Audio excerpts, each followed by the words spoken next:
saya Milda ingin sedikit menjelaskan tentang software Python. Di mana apa itu Python?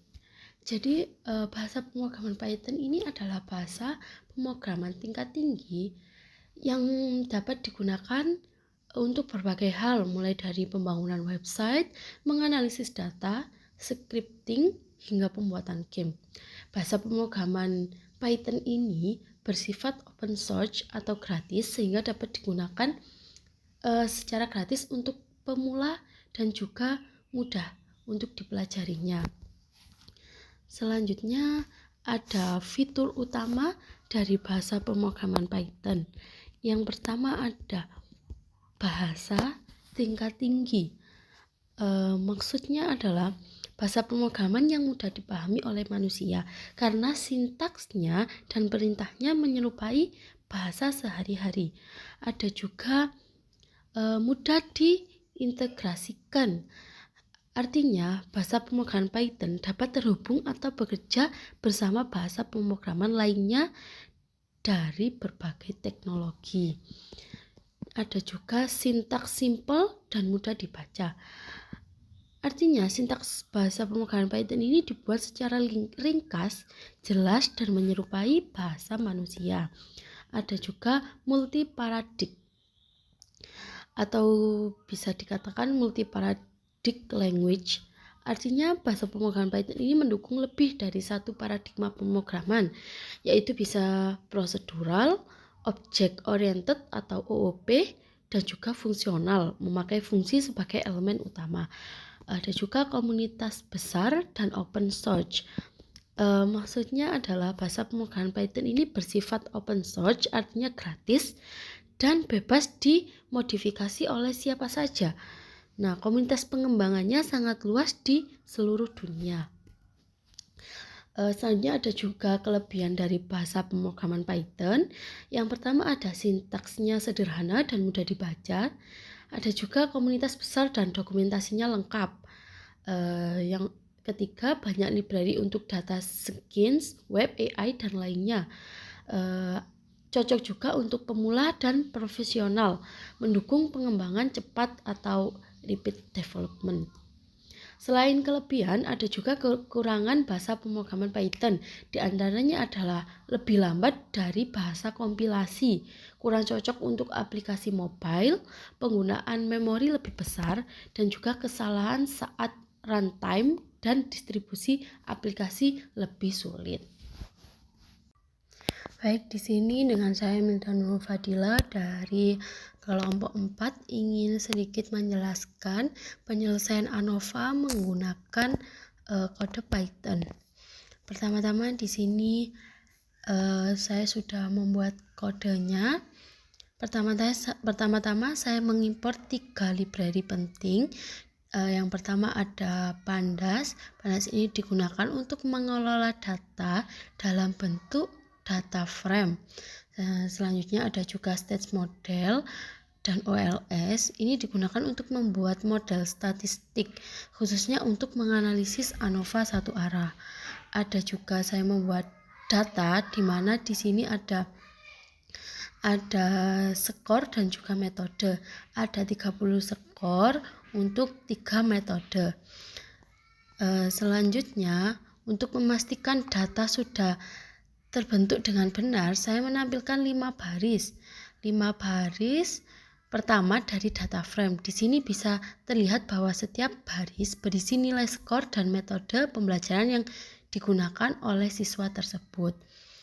Selanjutnya ada model ANOVA OLS. Saya membuat model ANOVA satu arah menggunakan fungsi OLS yang berarti ordinary least squares. Ada juga score method. Nah, score method ini berarti kita ingin menguji apakah variabel kategori metode memengaruhi nilai skor ujian.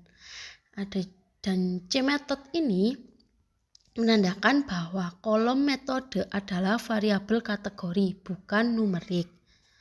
Setelah model dibuat, di sini saya menghitung dan menampilkan tabel ANOVA-nya dengan perintah print hasil ANOVA ini. Fungsi LM dan state model fungsi LM dan juga state model ini menghasilkan tabel statis yang terdiri dari sum SQ, DFF, dan juga PR yang besar dari F. Untuk hasilnya ini ada tabel datanya mulai dari data 0 sampai ke 29. Selanjutnya ada juga hasil analisis ANOVA-nya. Sum SQ ini artinya jumlah kuadratnya, DF ini derajat bebasnya, F ini statistik uji F-nya, dan PR lebih besar dari F ini adalah nilai P-value-nya yang sangat penting dalam mengambil keputusannya. Dari hasil analisis ini, kita fokuskan kepada P-value-nya ini 0,165. Karena nilai P-value lebih besar dari 0,05, maka di sini tidak memiliki cukup bukti untuk menyatakan bahwa ada perbedaan yang signifikan antara skor metode A, B maupun C. Nah, di sini ada kesimpulannya. Kesimpulan dari analisis ANOVA tadi, berdasarkan hasil analisis ANOVA satu arah diperoleh nilai P atau di sini tadi P value-nya ini adalah 0,1657, artinya lebih besar dari 0,05, sehingga dapat disimpulkan bahwa tidak terdapat perbedaan rata-rata skor yang signifikan antara metode pembelajaran A, B maupun C. Oleh karena itu, tidak cukup bukti untuk menolak H0. Maksudnya H0-nya diterima. Artinya jenis metode pembelajaran dalam data ini tidak secara signifikan mengaruhi hasil skor ujian mahasiswa. Seperti itu.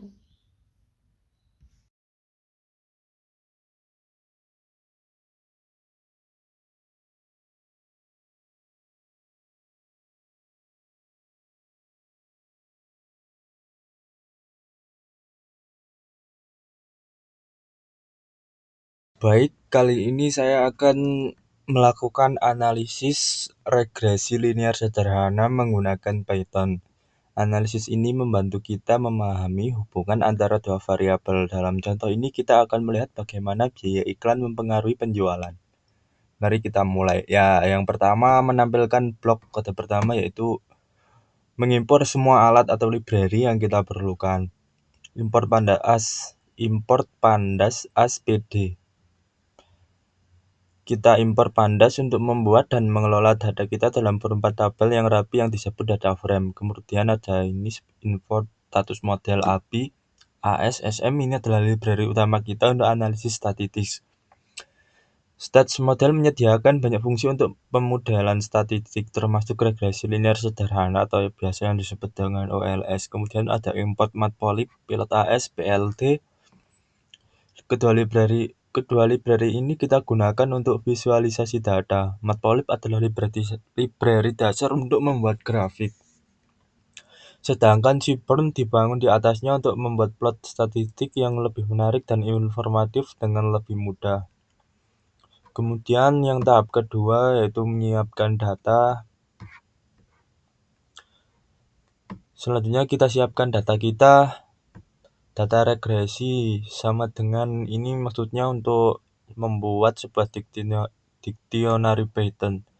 Dictionary ini memiliki dua kunci, yaitu yang pertama biaya iklan dan yang kedua penjualan. Kemudian ada DF regresi.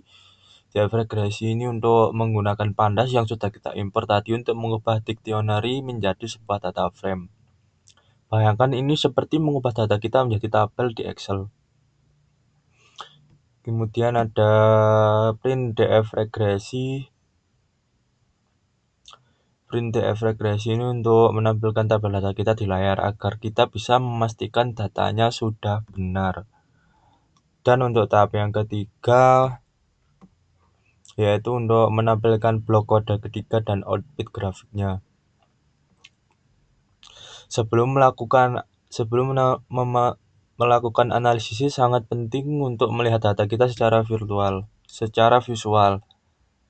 PLT titik figur fignis. Nah, ini untuk membuat kanvas kosong untuk grafik kita dengan ukuran 8x6 inci.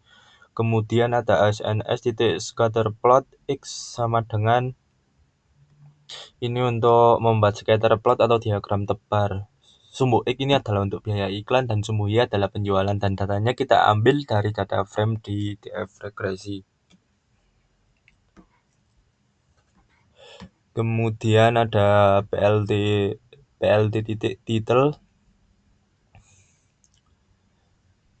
Baris ini digunakan untuk memberi judul pada grafik dan label pada sumbu X dan sumbu Y agar lebih mudah dibaca.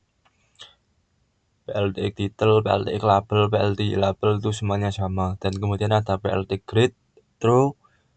Ini untuk menambahkan garis bantu atau yang disebut dengan grid pada grafik. Kemudian ada PLT titik show. Perintah ini akan menampilkan grafik yang sudah kita buat. Kemudian untuk menunjuk ke grafik ini, lihat titik-titik ini tampak membentuk pola garis lurus yang memanjang lah, yang menanjak atau ke atas lah arahnya. Ini adalah indikasi kuat bahwa hubungan antara biaya iklan dan penjualan bersifat linear positif. Artinya semakin tinggi biaya iklan, semakin tinggi pula penjualannya. Jadi analisis regresi linear adalah pilihan yang tepat. Kemudian untuk langkah yang keempat yaitu membangun model regresi.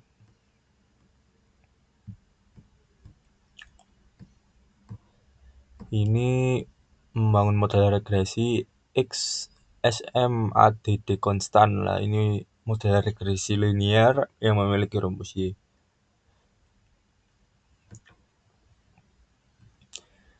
X adalah variabel independen kita atau yang disebut biaya iklan, dan kemudian ada fungsi SMADD konstan ini untuk menambahkan kolom konstanta.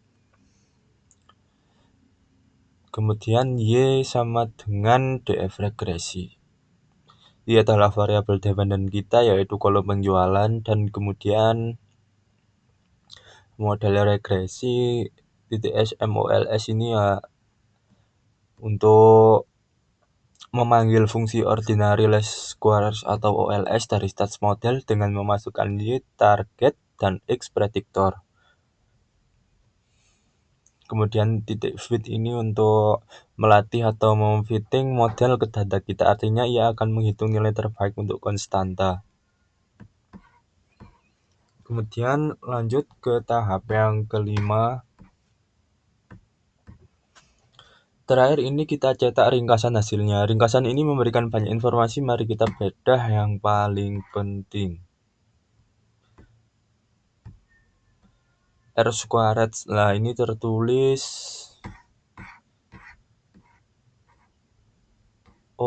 langsung saja ke analis visual grafik atau scatter plot. Nah, grafik ini menunjukkan hubungan antara biaya iklan sumbu X dan penjualan sumbu Y. Terlihat jelas bahwa titik-titik ini membentuk pola garis yang lurus yang menanjak ke kanan. Ini menunjukkan bahwa hubungan linear positif yang sangat kuat antara kedua variabel, artinya semakin besar biaya iklan yang dikeluarkan, semakin tinggi pula angka penjualan. Kemudian ada analisis statistik hasil regresi OLS. Tabel OLS regression result di bagian bawah memberikan detail statistik dari hubungan tersebut. Berikut adalah poin-poin utamanya. Nah, ini R squared sama dengan R squared 1000. Nilai ini menunjukkan bahwa 100% variasi dalam variabel penjualan dapat dijelaskan oleh variabel biaya iklan. Ini adalah model yang sempurna, yang sangat jarang terjadi pada dunia nyata, dan kemungkinan besar data ini dibuat untuk tujuan pembelajaran. Kemudian adalah koefisien Jove. Ini adalah bagian terpenting untuk interpretasi model. Cons sama con atau yang disebut intercept ini menunjukkan angka 68.4286. Ini adalah nilai prediksi penjualan jika biaya iklan adalah 0, artinya tanpa iklan pun model memprediksi penjualan akan berada di angka sekitar 68 unit. Kemudian ada biaya iklan atau yang disebut dengan slope. Ini menunjukkan angka 2.5815. Ini berarti bahwa untuk setiap kenaikan 1 juta rupiah pada biaya iklan penjualan diprediksi akan meningkat sekitar 2.88 unit. Kemudian ada P, T, atau P value. Nilai P value ini untuk biaya iklan adalah 0.000 karena nilai ini jauh lebih kecil dari tingkat signifikansi umum seperti 0.05. Ini mengonfirmasi bahwa pengaruh biaya iklan terhadap penjualan adalah sangat signifikan secara statistik dan bukan karena kebetulan. Mungkin itu saja, atau kita ambil kesimpulan dari sini. Berdasarkan analisis ini dapat disimpulkan bahwa biaya iklan memiliki pengaruh positif dan sangat signifikan terhadap penjualan. Hubungan ini dapat dirumuskan dalam sebuah model persamaan regresi penjualan sama dengan 68.43 plus 2.58 dikali biaya iklan. Model ini sangat akurat dalam menjelaskan hubungan antar kedua variabel tersebut.